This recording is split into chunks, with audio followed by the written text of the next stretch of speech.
You're listening to the AfterBuzz TV Network, now the largest new media platform on the web, and your #1 source for after-show entertainment.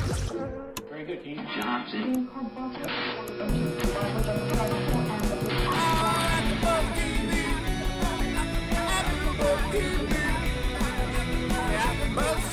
The AfterBuzz Studios in Los Angeles, California. Presented by Maria Menounos and Bing.com and streaming live thanks to Akamai Technologies. This is AfterBuzz TV's True Blood After Show.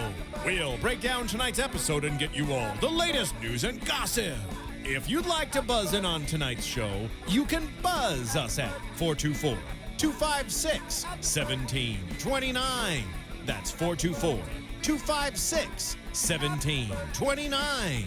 And now, another post-game wrap-up show for your favorite TV show. It's AfterBuzz TV's True Blood After Show. Really? I was about to start dancing and realized my gender inhibits that.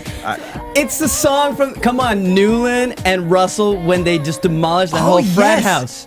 It's a teenage dream. Come on, guys. We're better than that. Hey, everybody. We all know that Bing is for doing it, and we are doing another after show on AfterBuzz TV. This is True Blood, Season 5, Episode 10, episode called Gone, Gone, Gone. I'm JC, and joining us today, let's talk around the table and introduce ourselves as our hosts. Sure. Wow. Hi, everybody. I'm Yerman. Hey guys, I'm Krisily. How are ya?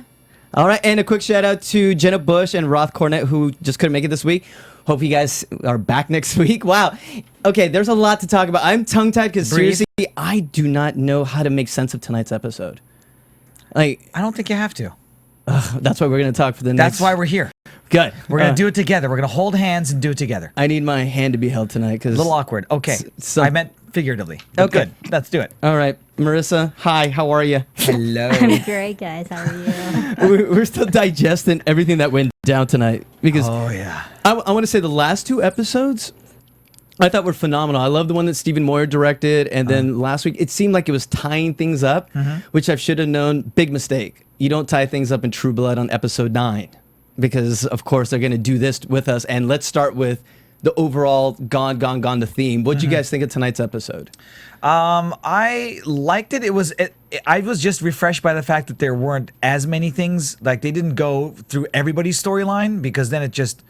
And then you don't know what the heck to do because you're constantly riveted and it's way too intense. So this time it was only like 3/4 of all the storylines they've introduced. Like we didn't get to like the wolves and stuff like that, which I found refreshing, which is good. Right, you know, thankfully, but just a few storylines we had were like super confusing. Oh my God, they've opened so many new elements. Yeah, well, I mean they got to feed off this season and then prep for the next one. Okay, so you're calling it? It's going to cross over to season 6. I think so. Yeah, I think this is a big deal now. Okay, and we've also got to welcome Krisily, who what's up, girl? Yes, a super Truby fan herself. So, what'd you think of tonight? It wasn't as overwhelming as the last 2 episodes, for sure. Yeah. There were also parts that I struggled with a little bit that I thought were a little slow. Some of the Hoyt stuff I thought they dragged out a little bit more than needed, which makes me think something more important is going to happen with Hoyt. Because I felt like some of those scenes were dragged out a little bit, and they were emotional, but I don't know. Way to lead us into it. So let's talk about the goodbyes. Yeah. We had a few. Let's start with the Hoyt one actually, because I disagree with you. I think it's done. I think they gave him that time because Hoyt has actually meant so much to the story. If you think about it, I mean, he's been there since season 1. He's Jason's best friend, his BFF, and I was crying when Jason was saying goodbye to him. Yeah, that was a little awkward. I felt a little weird. Yeah? I heard you whimpering. It was weird. Oh, I thought you were feeling it too. No, seriously. No, we were making fun of you. Yeah. No, it's good, but yeah, I mean, Fine. No, but seriously, it's just... he's the teddy bear. Where is he going? He's going to Alaska? Yeah, really? He's going to do some oil drilling. I don't think he'll be back unless... Is there a way, Jessica glammed him, sure. Now, is there a way, what if it's true love between them? Could that, let's say in season 7, he could come back? Maybe. The fact that true love supersedes the glamming. could that be a possibility? It's a possibility. Glamming isn't completely 100%. Obviously, Alcide got glammed, and then with just a touch from Sookie, was made to remember everything he got glammed to forget. But he was a soup. What's that? But he's a soup, and soups are a little harder to glam. Possibly, yeah. But I mean, if Hoyt was to come in contact with a Fae or something like that, or something, I mean, it seems like it's possible to be de-glammed. It's not, it's not. I don't know if he'd be able to do it under his own power, but it's possible. I actually think they're going to kill off Hoyt. I think you just want them to kill off Hoyt. No, I like Hoyt. I wasn't necessarily talking about the part with Jessica and him in the bar. I was talking more of like him and his mom in the car. It was just an awkward scene for me. But I really think that they're going to kill off Hoyt, which I think is going to lead into the Jason in the ditch story. Okay. Because I think that Hoyt's not going to be a part at all, not just in Alaska. I think they're going to kill him off. Okay. All right. We agree. To disagree. Sorry. But let's talk about all the deaths. Like literally, they ratcheted it up. Like Mike Spencer. Come on. Okay. Why did Sookie kill Mike Spencer? Well, because he was eating her. yeah, I'm sorry. Is that a trick question? It is. It's a total trick question. Sorry. See, you fell for it, Krisily. Sorry. Why doesn't she just recant the invitation? He's a vampire. She invited him. When he got to the door, she's like, "Oh, come in." Got the invitation as a vampire. Why didn't she just recant the invitation? Because then that immediately just kicks him out. That's true. That does kick him out. That's a good question. I don't know why she didn't do that, but it looked so much more fun for her to reach in for little chopsticks and do the thing. Kill him with chopsticks. Does everyone? So we talked about this a little bit. It's not just us, right? Does anyone out there think that these vampires are starting to get just a little too easy to kill? Like all you need is a chopstick. And that's all you need, or like a little rubber, like even the bullets. Those bullets actually, for the record, looked real to me. I don't know how you have a wooden bullet. What is it, encased in steel? How does that work? Wouldn't wood just explode out of a gun? Just ripped to shred. It looked like it was encased in metal. Or something like that. Well, guys, we are asking. I also forgot to mention our iTunes as well. You guys can see us on YouTube. You guys can also listen to us on iTunes. And make sure one thing is to subscribe. Let us know. Give us your comments. Hit us up. Actually, send us tweets. We'll answer all your questions. If you know the answer about the wooden bullets, please let us know. We're super interactive. And the reason we ask you to leave those comments on iTunes because actually that's how they measure us on how we bring you this free content every week. So we give you guys about 40 shows a week, but all we ask is for you to leave us a comment because it lets people know that you guys are watching and helps keep our lights on. Exactly. We need those. Yes. Yeah. Okay, so going back. Yeah, it just starts. It's a little weird. Like I get the app, the eye stake thing. Like those are all powered somehow, but it seems to be a little bit too easy now to just be able to grab a chopstick and off a vampire. You can't puncture skin with chopsticks. Like, Krisily tried. Krisily tried to stab me with a chopstick here in the studio That before is we kind went of weird in. that you say that like you have prior experience. Like it's impossible to puncture skin with chopsticks. Just saying. Okay. Having said that, then it just must be even more difficult to get rid of a vampire with a pair of chopsticks. I mean, she didn't even look like she really tried that hard. She was like, blink, done. And someone like Mike Spencer, he's been there from season 1. Yeah. Honestly, it's just like they're getting rid of these characters. Yeah, Sheriff gone. Mm-hmm. Mike Spencer gone. Mm-hmm. The what do you call it? The coroner, and then we're technically supposedly saying goodbye to Hoyt. Yeah. We're just getting rid of people left. We're just trimming the fat now, apparently. I think it's more than that. Have you noticed throughout the whole episode and throughout this whole season how many times they say the word evolve? Mm-hmm. Mm-hmm. And I think what it is the series itself is evolving. Right. And so the tone of the series is going to change. And I don't know how much, if it's going to deviate from the books, or which it already has. But what I'm thinking is, so far I was in Bon Temps, the whole story. And I think now with the wars coming up and all this, it's going to go to a global level, and the whole scope of the series is going to change. It's going to evolve. Right. Just like each character is evolving. They're always evolving, but I mean, this season they've just made such an emphasis. Yeah. With Sookie, with Jason, with every single one is just taking like a greater path. They've gone to other platform, as you would say. Yeah, no, I agree with you. It seems like they're kind of starting to let go of the things that were keeping them bound to Bon Temps. Mm-hmm. I mean, a lot of the episodes now are taking place outside of it. And those people that were the local folks of Bon Temps, like the Hoyts and the sheriff and the coroner and so on, are kind of being done away with as they kind of move on from that small town into, bigger and better pastures, I guess, as far as the scope of the show is concerned. It's definitely an interesting comment. I mean, I actually buy that for sure. and also let's keep talking about death.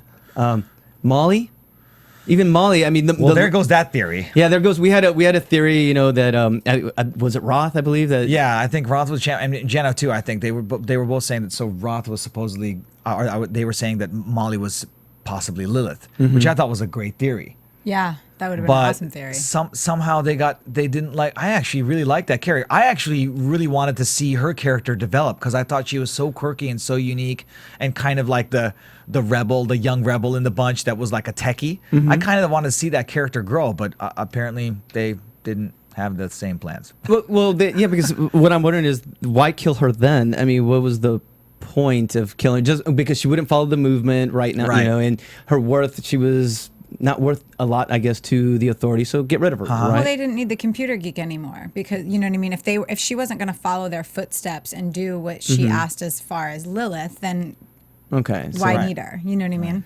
I'm just wondering all the scenes before that, like when she and Eric were trying to escape and all this is just should have just killed her or killed her off earlier. I mean, I guess the only thing was that it was cool and ironic that she got killed by the very thing that she invented. Right. Sure. So there's like that weird poetic justice type of thing. But other than that, yeah, I mean, it seems like this wasn't necessarily a very purposeful time. Like I didn't understand why this episode in this way, as opposed to something before or possibly another 2 episodes from now. That didn't necessarily make sense to me. But like you said, maybe they're really just kind of moving on and kind of spearheading their change through the show and into like the bigger scope. Yeah. Yes. I think it was also just showing their level of tolerance because right then we saw the Eric scene. Do you know what I mean? So it was their level of tolerance that they had no tolerance. If you weren't going to follow them, you were going to see true death. And then we had the Eric scene. So I feel like it was just setting up that if Eric doesn't go, we're assuming, okay, now he's going to get killed. You know what I mean? So I think it was setting up your mind frame. Very well said. Yeah. That was good, didn't it? That was good. Yeah. That was good. Thanks. Ah, nice. Nice. Thank you. And also, I want to give a quick shout out to chat roll as well. If you guys have any questions, I'm going to try to read our chat rolls. If you guys have any questions, let us know. And I want to move on. Yes. Let's move on to What are we doing next? Sookie. Yeah, the main character. Yeah, why not? Let's talk about her. I guess what's going on with her. And did you notice that they were strategically like putting pillows? Yeah, she's always sitting down with a pillow on her. Yes, they're starting to hide Anna Paquin's her pregnancy, of course. And what do you think? What's going on there? With like, let's say Jason and Sookie, and I love when they're together. I love their scenes because it really grounds the series. Absolutely. Because they're well, she's a fairy, but I'm just saying. I mean, with all the soups going on, it's just the brother and sister dynamic between the two of them. It just really kind of gives you a breather. No, absolutely. You know, and then Jason using his detective skills and helping him find, the scroll. Yeah, it's like a mini Nancy Drew storyline within the True Blood series. Yeah. Right. And it's really nice to see them like actually be brother and sister because we really didn't, although they always were throughout the series, they didn't really interact. They didn't hang out much. They just kind of always were at the, like, one was leaving while the other one was coming in type of thing. Yeah. You never got the two family ships in element. the night. Yeah, the family element in there. They were just kind of related by name, but you didn't see like what might have they been like. Could I say that right? What might have they been like when they were younger, like hanging out in the same house, growing up in high school and whatnot. So now we're getting a sense of that, and it's really fun to see them. It's kind of a surprise too, because I really did think Jason was going to be Andy's right-hand guy this season, and those two were going to be like, Riggs and Murtaugh, and then that didn't end up being the case. Now these two are like the Nancy Drew group, and they're out there trying to solve their family's secrets and storyline, which is really fun to see. It's nice too because Sookie tried to protect him from all the soups for so long and not tell him and not keep him apart. And now that they can work together on trying to find these things out that are now crucial to her family as well, it's nice to see them together. Yeah. Man, Jason, what's gonna happen with him? Here's an interesting thing about Jason that I also like is the fact that they're not necessarily doing what I thought was gonna happen, which was have Jason just be like this unequivocal, soup hunter. Which I was thinking, maybe he's going to be kind of grooming himself to be kind of like a vampire hunter of sorts. That's not the case. They've built this really interesting relationship where, like the core characters are actually supporting each other, like Jessica. And it's not that those people hate each other. If anything, Jason's just kind of out there trying to find out what happened to his parents. That's his goal. So it's not like this hate across the board for all things supernatural and even vampiric.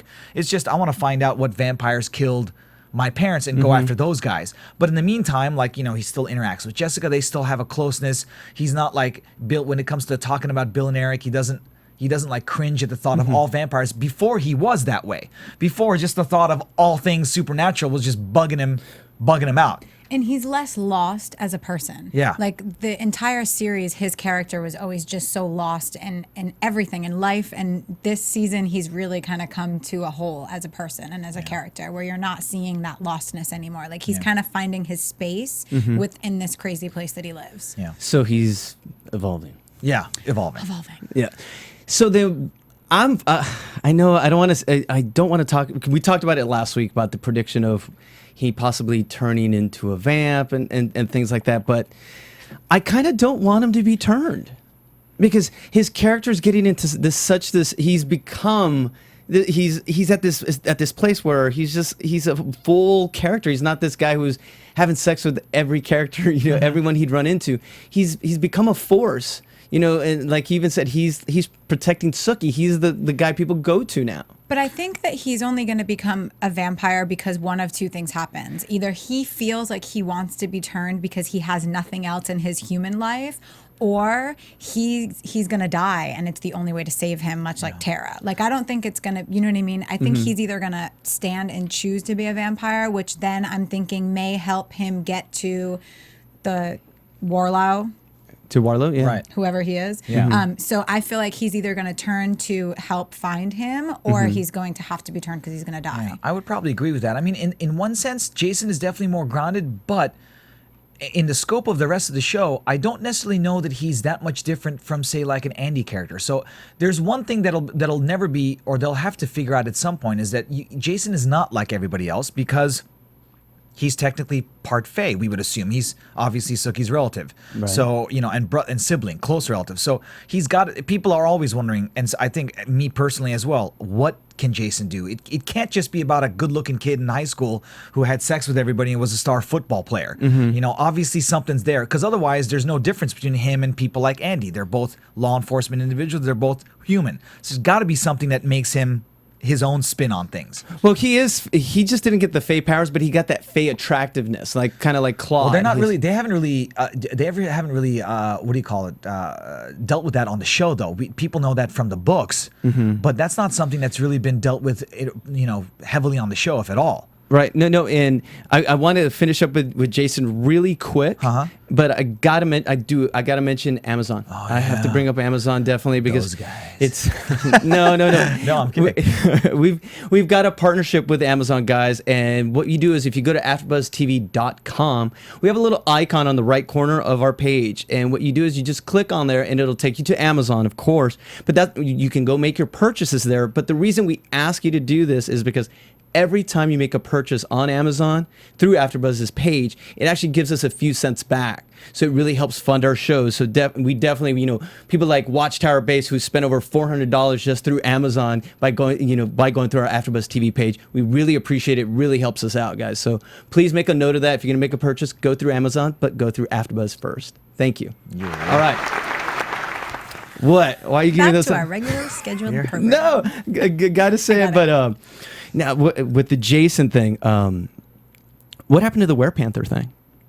He's supposed to be a Werepanther too. Yeah, see, that's the thing. So all these questions are left hanging. So I don't think that anybody just assumes Jason's going to be like just another guy on the payroll, so to speak. I think people want to know what's going to end up with him. So I think you're right on, Krisily. I think something's going to force him to take a direction that we may not see coming. Okay, okay, because it makes sense because I said he's in such a good place. And one thing we know, if on the show, Just pull the carpet right from under you. if you're in a great place, Yeah. the Alan Ball will make you give a left turn. Yes. Well, especially if there's this vampire that we're trying to find information about. No one's going to help a human. No one's going to help Sookie. So why not become a vampire and get all the information that you need? Ooh, I'm just saying. That's like a Jason way to look at it. I'm gonna become a vampire and But save it's a everyone. Jason But that's way of that's looking at perfect. it. That's what you just said it right there. That would be That's the that whole would thing. you could totally write that in as a storyline. It's like, you know what Jason would do? Jason would be like, wait a second, it's a vampire. I got to be a vampire. Figure out who it Yeah. is. That's great. Can I go back? That's awesome. But But they're then like, he- no, Oh, it's that's a permanent, good dude. They're one. like, what? Jason would be the one who's like, wait, I can't go back. Yeah, you know. Okay. I also want to go back a step in what we said, when things are really well in the True Blood universe, that's when the fizz hits the shan. Okay, Andy and Holly. It was good to see Holly back. Yeah. And they're happy. They look like they're very much in love. And they're like cute and bubbly. Yeah, that's something's gonna happen there. Well, something already did happen a few months ago. If we look at Oh, Luella, yes. Yeah. Luella and the Fae. And then she comes There's out a around the pregnant corner lady. and she's got a little bumpy bump. yes. And people are like, wait a minute. Technically, but there was that time and oh no. Yep. When I just screamed, "That's her!" Yeah. As soon as that was the first thing that came to my mind. Yeah, if you guys don't remember I believe it was in season 4 when Andy had that one Tryst. That one tryst. Interlude, if you will. But he went with her again this season too. The Right. first time they went to the club. Right. No, but I don't think he got her pregnant They, then. no. But they didn't do anything. But he did see her again, and then forget all about Holly for 5 seconds, and then all hell broke loose, and him and Jason got kicked out of the club. Right, and a couple episodes ago, he promised to forget that fairy woman. Yeah. You know what I mean? Who was so adamantly to say that line. Like, that line was so important to the story. Now we see why. Yeah, it's tying it in. So I wonder what's going to happen there. So half Fae, half human baby again, Yeah. kind of like the Stackhouses. Just goes to show you, gotta protect your fair babies. Maybe this baby won't complain about her powers. Krisily, we know you get on Sookie's case because she's complaining about her Sookie powers. Well, I was just a little sick of hearing her whine about it. And then the second she needed them and really could have saved herself in a situation, she didn't have them. Yeah. So it was just kind of like, that's what you get.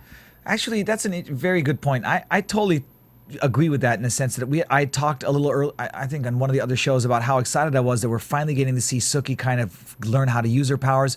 Just when we got a glimpse, then her powers ran out, and now she has to use chopsticks to get rid of vamps. No, but I thought her powers were depleting. They were finite, and she wasn't out of them. Well, but she hasn't gone back and gotten juiced. Doesn't she have to go getting back juiced? They were talking about Just how to they have to plug go in. back and like replug with the fairies in the club, and then she can go back out in the world. And she's like, oh, I can do that? That's pretty cool. And when Okay. she tried to use them, when they tried to get her in the pig pile pen, she couldn't do anything, remember? Yeah, Like, she okay. was just kind of putting her hands together and she was getting sparks. It's just hard to keep everything straight, literally. Things are dicey in superhero land. I wanted her to be like cool fairy girl now, and then just when she was starting to be cool fairy girl, now she's got to use wooden chopsticks again. And I'm looking at the tweet by Devin Priester. He's saying, so do you guys believe Andy is the baby daddy? For sure. I mean, I think that's right up Alan Ball's alley. He's like, you know what we should do? Have him be a fairy baby daddy. So what's going to happen with Holly and Luella and Andy in the middle? Witch The and witch- fae. you got- Yeah, Witch you and got fae. a witch, a fae, and a guy that just wants to have sex. I don't know. It's going to be a dicey triangle. And- Good luck, Andy. May the force be with you. And I feel like Faye always beats out Witch, correct? We learned that. Well, Holly's not the... with you. Thank you. I was like, what was that? Nicely done, Marissa. But yeah, I mean, and Holly's not really the truly powerful. I mean, obviously, she's a Wicca. Did I say that right? Wicca, not a Wiccan? Wiccan. Sorry, Wicca is the actual faith, right? Wiccan is the practitioner. Mm-hmm. So yeah, I mean, she's a Wiccan, but she's not like the most powerful one. She never was. She was just one of the ones that was part of the group. So I don't know that she'd win out in the battle between her and the fairy. Oh boy, so that's going to play out in season 6, I'm saying. I don't know if they can do that. What are they going to do they got 2 episodes left. Right, Are they going I- to throw that in the next 2 episodes? No, I feel like a lot's going to carry over to next season. They I feel got like global war coming. Yes. there's going to be everything's going to be a cliffhanger. If we skip the Wolfpack storyline this week and we gave time to Andy and Holly and the triangle, how are they going to fit it in the next 2 episodes? I feel like that's why they're so not as overwhelming, because as we get further away, I'm not even saying this right. I'm going to No. try in English this time, but they're not as overwhelming now because they're paying attention to the little things that are going to set up for next season. Like there's going to be one big, huge cliffhanger, but they're setting up all this stuff for the next season. Like the baby's not going to come in the next 2 episodes. Let's face it. Yeah. No, what I've noticed is, and I think it's the tone that we've talked throughout, that there's going to be the big war that's coming, but definitely, and we'll let Roth and Jenna next week talk about it, is that is that actually that the war is actually, and you see it on the HBO promos, that bloodlines will be drawn.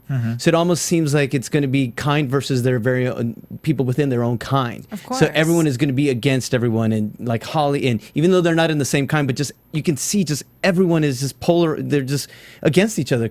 Well, look Yes. at how hard of a time Jessica was having tonight with Bill. You know what I mean? Like, that's her maker. And she was having a really hard time with him tonight. Like, everything that she couldn't digest it. And then seeing everything, like, she just, I don't think that she will ever go that way. Like, I think they're all going to be fighting each other.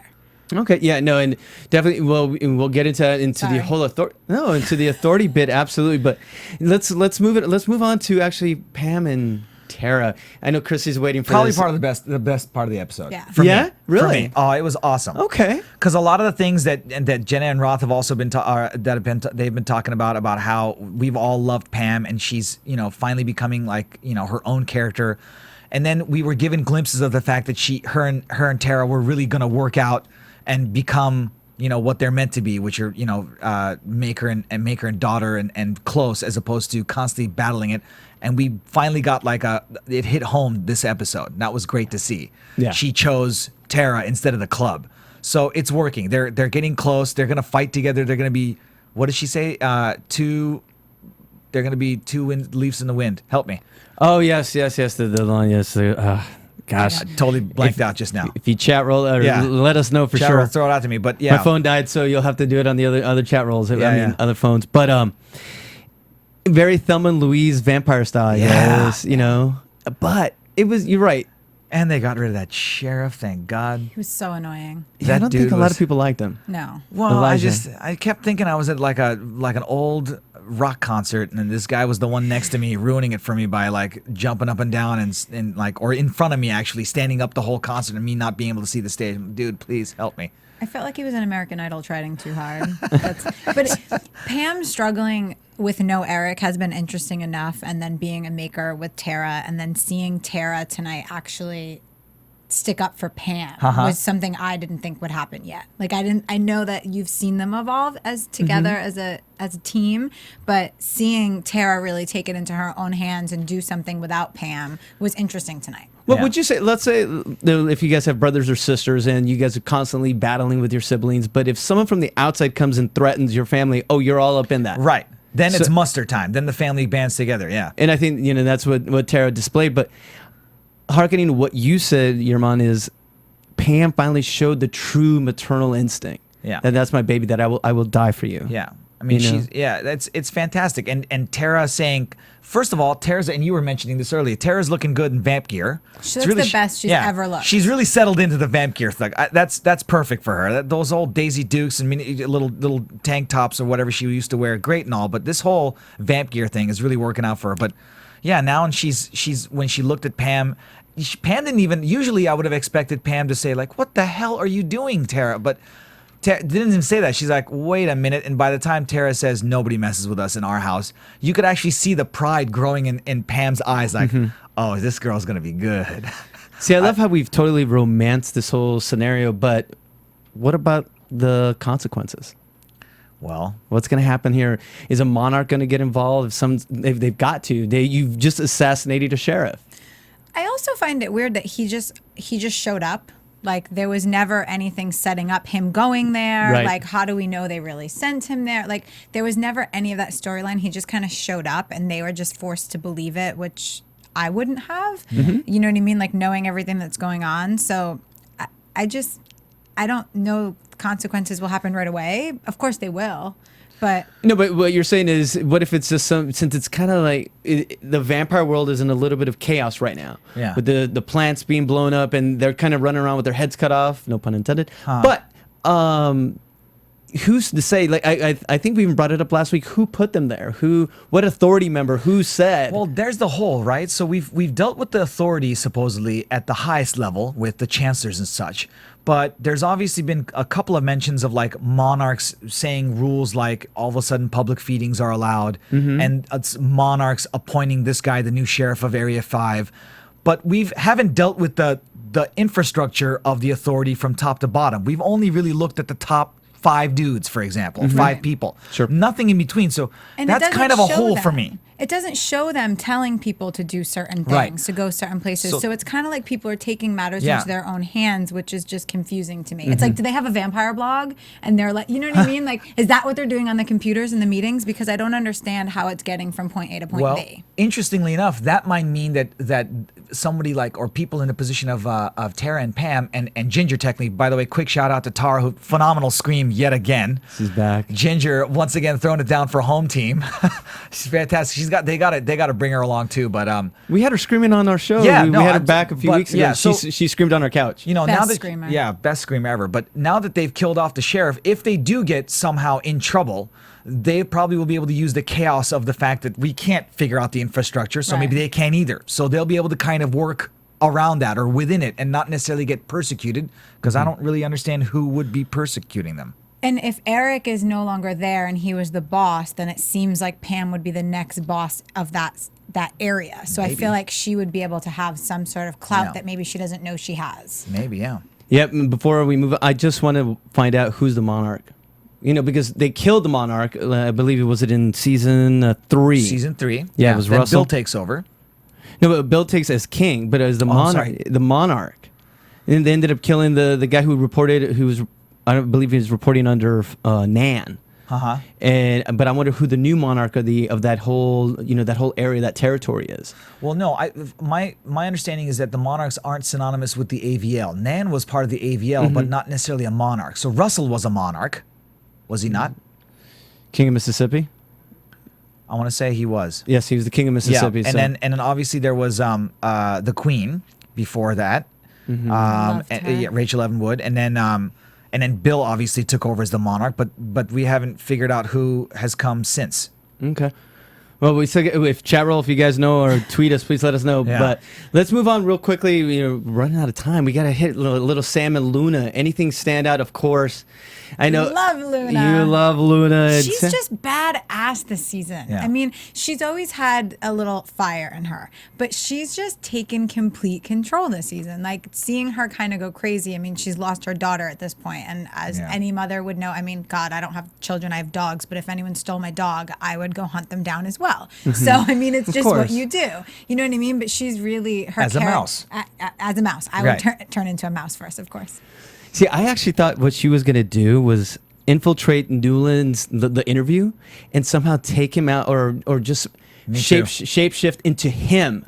Oh, I didn't. And because she wanted to blow open talk about shifters, vampires, maybe zombies, just whatever's out there, and just let the world know that there's a lot of soups around and they're all around you people, and just blow the lid open. She was just going crazy, which of course you would. You take my child, and I'm Right. gonna, I'm not gonna make sense. And then Sam comes in and he's got the plan, Yeah. and you can just Reins tell her in. my credit card miles, my flight miles. She didn't even have to say, just by the look, I love you. Yeah. That was there. I really hope she sticks around. Give him a love interest. He's that's going to be there for years to come. Yeah. So, would you get anything stand out between them? Well, obviously, let's see what happens. They've now infiltrated the authorities' headquarters. So Okay. there's two blind mice walking around in the authorities' headquarters, which is going to be awesome because and no one knows they're there, so they're on their own. Right. That's going to be crazy because I don't. Who's their ally in there at this point? No No one one. knows, Yeah. and no one knows they're in there. So it's not like they can wait for backup. And every time they showed Emma as the wolf, I kept saying, why hasn't she turned into a little girl yet? Like, why hasn't that happened? I was like, is it because she's scared? Like, I don't know. And then, of course, they address it for me this episode. So it was good to see that he knows that she's a little girl. You know what I mean? And that he has this fear. He did kind of want to protect her in the way that he said, if Russell sees you like this, he's going to kill you. You know what I mean? So it was interesting that he was trying to protect her, but then at the same time saying your mother doesn't want you anymore. Like it was this really weird back and forth with him. Like you could tell something about that was pulling him. Oh, Newland. Let's. I know we're running out of time tonight, so Sure. let's hit all authority the rest of the way. Oh my God, blown away. But I can't, like, I've been waiting for Russell to do this since he's been back. Like, Yeah. I've been waiting for this moment since he's been back. Like, did anyone really believe that he was going to follow all these rules and be that? Like, that's just not him. It's never been him throughout the series. Right. So I've been waiting for him to kind of go rogue since he's been back. I'm surprised it took this long. Now, really quickly for clarification, Salome and Russell Salome is a lot younger than Russell. Yeah, Salome is. I believe Salome is about 2,000 years So old. about 2,000 years old. And Okay. Russell's about 2,800. And I mean, that was definitely a statement of power. You know, I'm stronger than I'm 3,000 years old. I'm stronger than all of you combined. And he had Good like luck, guys. Awesome. And this is why Newland is involved.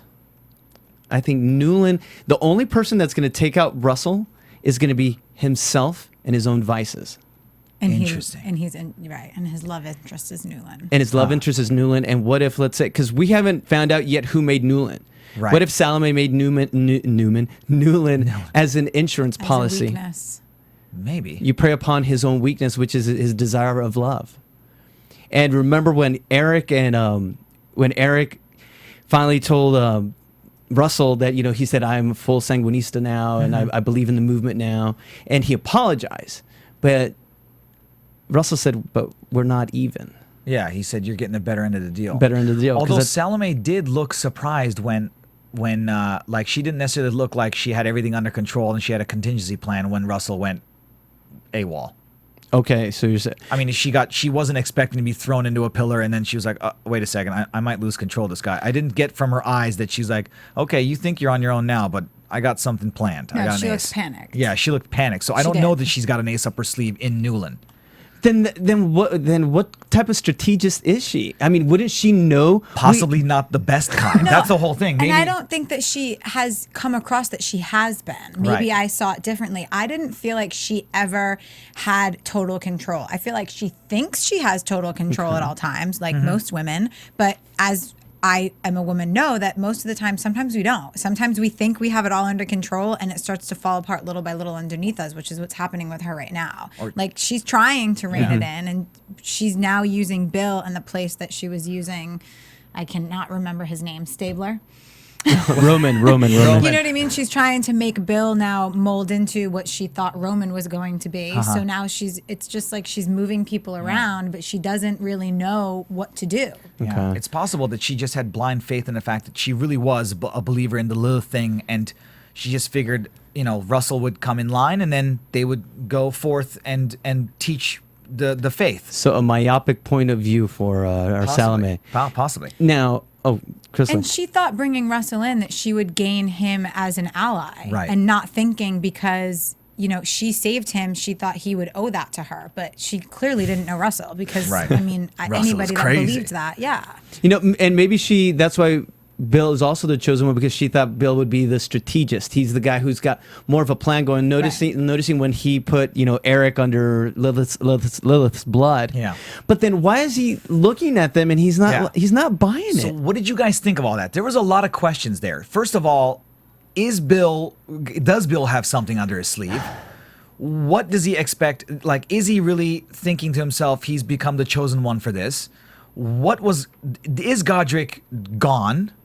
Or when he said he evolved, that thing that Lilith did to him wouldn't have like, it's not going to affect the fact that he's still there. Like, should he, you know, are we to think that Godric is gone, or that's just something that they saw? Godric is gone. Godric's been gone since season 2. No, but I'm No, saying, like, but- in the sense, even in the proverbial sense. I mean, he Right. said, "I will always be with you." You know, and what's that imagery? In other words, what is that imagery symbolic of? The fact that Lilith, supposedly, or the woman that we think is Lilith, ripping off Godric's head. What's the imagery there? What's going on? horrible. Is Eric turned? You know, did he turn over a new leaf? There's all kinds of stuff going on there. I don't think Bill is. I think Bill definitely has something under his sleeve. Bill's too smart for a lot of things, and we've always seen him but go the way that is the needed way for him to get to where he wants to be. Do you know what I mean? So I really think that Bill has ulterior motives in doing this, and I think that he does have a bigger plan. I'm just really confused as to what the hell it could What be. it is? Like, So he's not telling anyone, because last week we said that he's playing it close to the vest. Really close to the vest. Yeah, because even Jessica. I mean, and because every time he's told anyone, it's backfired on him. Do you know what I mean? Like Trust no him one. and right, like he hasn't been able to. I mean, Eric goes back and forth, so it's tough. And I just don't know what his plan is. Okay, now what did you think about then the Jessica thing? That he started sounding like Jessica's human parents. Yeah. And you could see that that's just not going to work for Jessica No. at all. But even though Bill's her maker. She has to listen to what he has to say. She cannot rebel, can she? Of course she can. But no, but Well, if he can, commands her. right? She can rebel, but if he says, "I command you not to rebel against me anymore," she's done. Yeah. But I don't think that, I think that she'll play the part, just like we've seen all of them do in other seasons. She'll play the part that she's going to follow him, and at first chance, she's going to leave, because there's no way. You could see the question in her face as he was talking. You could see that she couldn't handle what he was saying, nor did she want to be there. And she knew that there was something up. You could tell. Or could it possibly be that they plan on using Jessica as a way of bringing back Bill from whatever it is his faith has taken him towards, because of Jessica's unique perspective of having come from a very religious background, which she rebelled against. So to see Bill kind of fall in with this faith of his own, will Right. she be able to be the voice of the devil's advocate and say, Bill, this isn't you. You're just blindly, following a faith that I don't know if it's right for you. Maybe she'll have a hand in pulling him back as Eric is negotiating his own path. Because if there's anyone in this universe that he could trust, would be Jessica. Will be Jessica. And at that point, I mean, if Eric and Bill still can trust each other, which I still think they can, they won't know that they will be able to until the time when all of a sudden they're like, oh, you were planning something to do? Yeah, so is, okay, good. So we're fine. Bill is absolutely for me. I love Bill this season. I don't like it when he's the good guy. I find it boring. I'm sorry. There's not enough going on for me. Right now we don't know. Right now we were talking about that he has something up his sleeve. We said that about 2 minutes ago. Fast forward a minute, now we're saying, well, Jessica, if she can pull him back, because we don't know. Yeah. Well, that's what makes great. That's what makes Bill and Eric both great. They've done this the entire time of the show.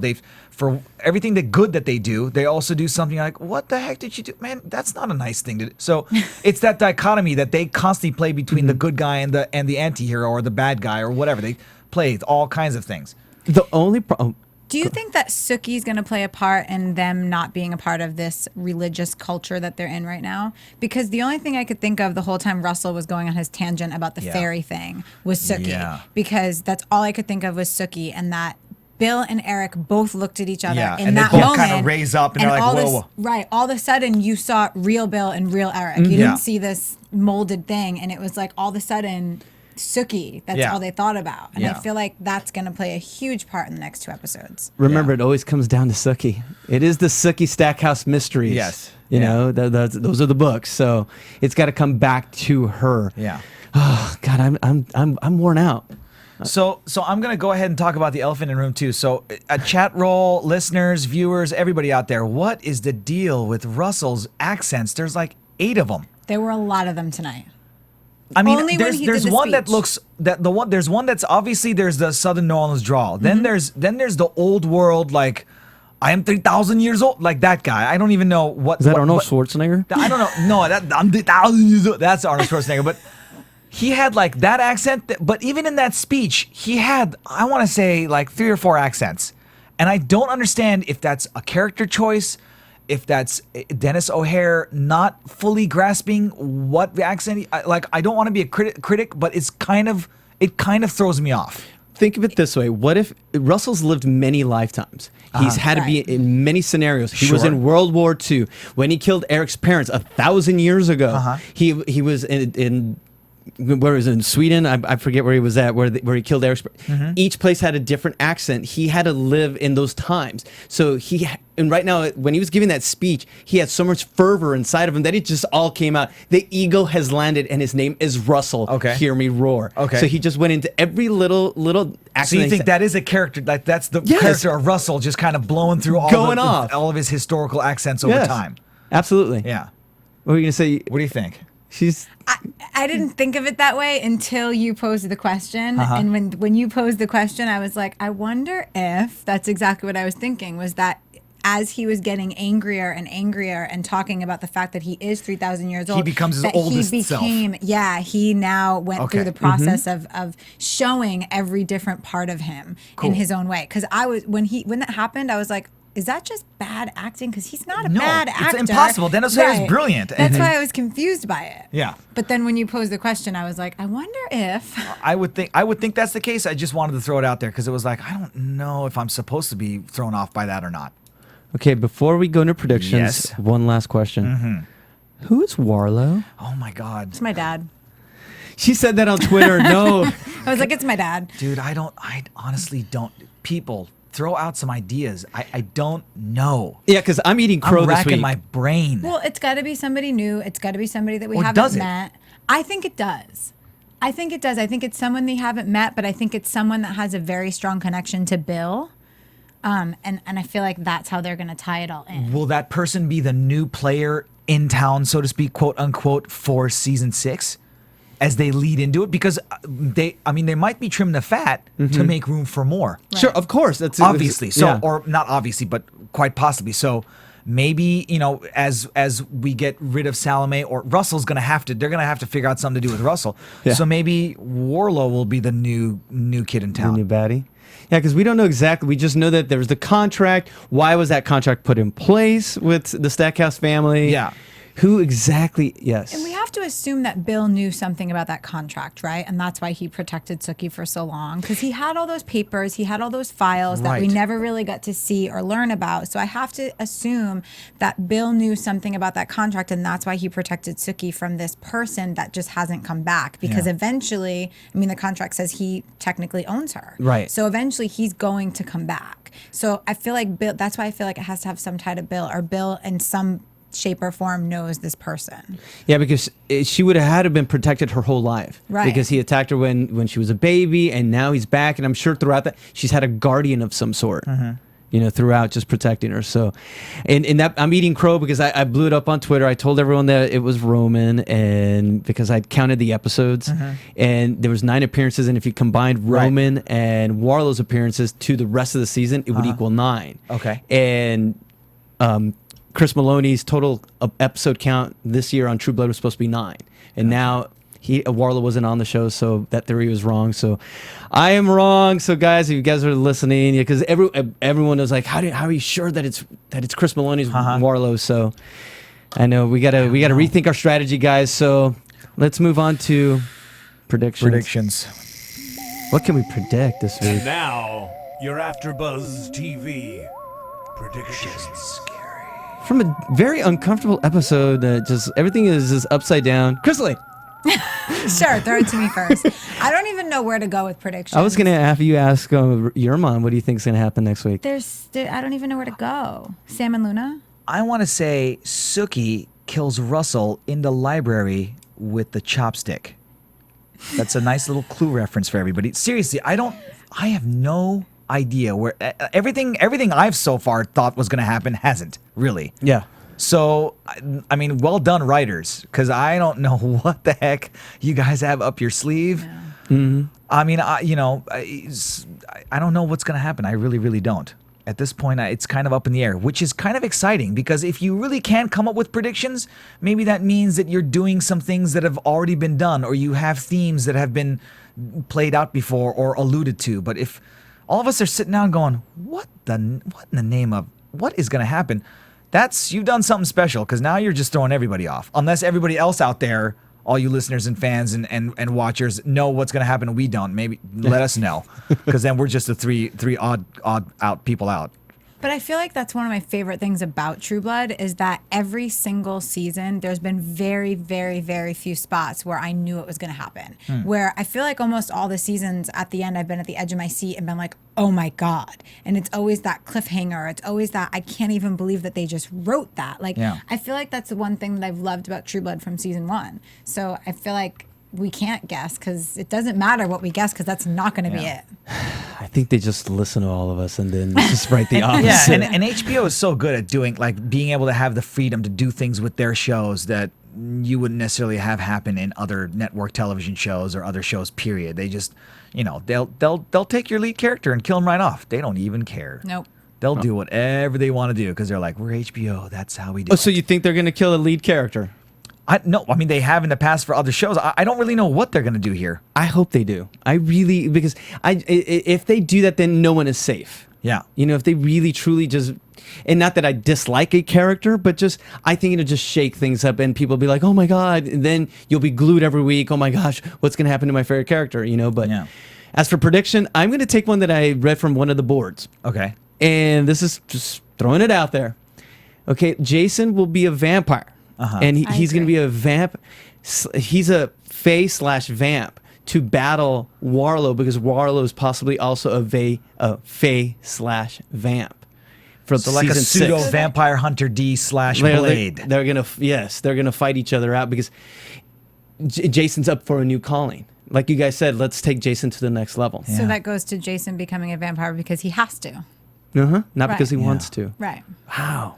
Will maybe vampirism bring out his fae powers as well? That'll be interesting. I don't know. We don't know, guys. It's literally, we've got 2 episodes left. Yerman, where can we find you? Everybody, you can find me on Twitter at Yermangur, YERMANGUR. Krisily? You guys can find me at Krisily. You can find me at The Everyday Man, and you can find all of us at AfterBuzz TV. For Marissa, Krisily, Yerman, I'm JC. We'll see you next time. Bye, guys. From Bing.com, executive producers Maria Menounos, Kevin Undergaro, Phil Svitek, and the entire AfterBuzz TV staff, we would like to thank you for listening to the AfterBuzz TV network. To watch or listen to other after shows and post comments or questions, be sure to visit AfterBuzzTV.com. I'm Sir Richard Wentworth, and this has been a presentation of AfterBuzz TV. Buzz you later. The views expressed herein are those of the hosts only and do not necessarily reflect the views of AfterBuzz TV or its owners or principals.